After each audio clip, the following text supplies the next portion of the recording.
Hello, അങ്ങനെ ഒരുപാട് നാളത്തെ ഇടവേളയ്ക്ക് ശേഷം വീണ്ടും മീൻ വിളവെടുക്കാനുള്ള പരിപാടിയാണ്. ഏതാണ്ട് 2 വർഷത്തോളമായി ഞങ്ങൾ മീൻ വിളവെടുത്തിട്ട്.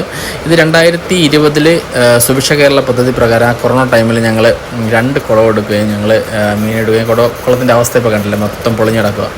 ആദ്യത്തെ പ്രാവശ്യം മീൻ വിളവെടുത്ത് ഞങ്ങൾ എങ്ങനെയെങ്കിലുമൊക്കെ എന്ന് വെച്ച് കഴിഞ്ഞാൽ ഇവിടെ ഈ തിരുവനന്തപുരം ജില്ലയുടെ ഏറ്റവും വലിയ പ്രശ്നം എന്ന് വെച്ച് കഴിഞ്ഞാൽ വിപണനം ഭയങ്കര ബുദ്ധിമുട്ടാണ്.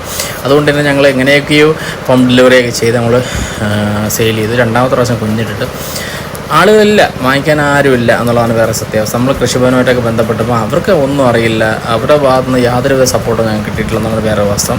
അതുകൊണ്ട് തന്നെ ഞങ്ങളെപ്പോലെ പല കർഷകരും ചെറിയ കുളവും അതുപോലെ ചെറിയ കുളങ്ങളും കൊണ്ട് മീനൊക്കെ ഇട്ട് വളർത്തിയെങ്കിൽ അവർക്ക് ഈ വിപണനത്തിൻ്റെ ബുദ്ധിമുട്ടുകൊണ്ട് അവർ മതിയാക്കുകയാണ് ചെയ്തത്. ഞങ്ങളിതിനുള്ള ഇഷ്ടം കൊണ്ട് നമുക്ക് അതിലുള്ള മടി കാരണമാണ് ഞങ്ങൾ ഇങ്ങനെ തന്നെ ചെയ്യുന്നത്.